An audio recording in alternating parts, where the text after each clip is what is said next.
Now that it's looking like a reality that the Menendez brothers might be released from prison this year, a lot of people are asking what happened to their inheritance. Well, I am here to answer that. There's good news and bad news.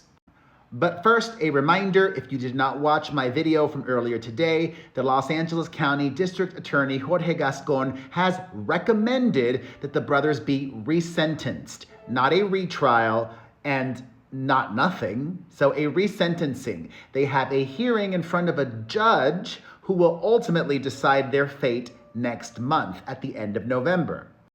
Their inheritance was valued at over $14 million when their parents died back in the late 80s.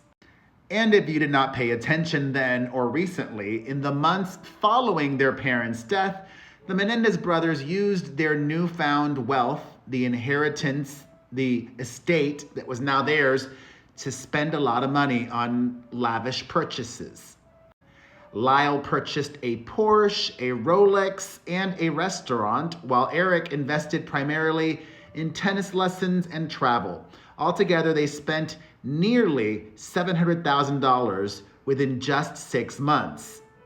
And it was that spending that began to not just draw attention, but raise suspicions.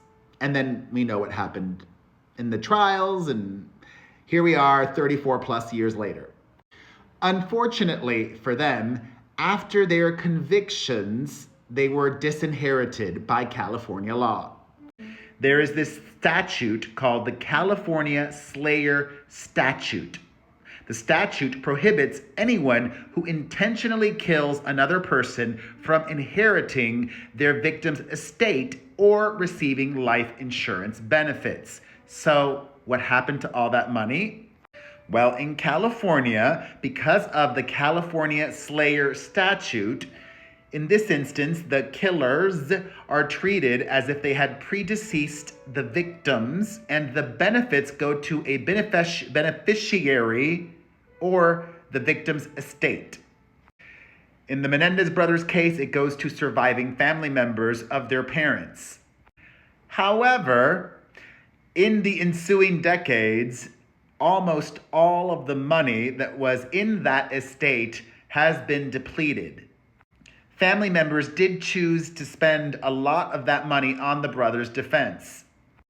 But don't feel bad for these two.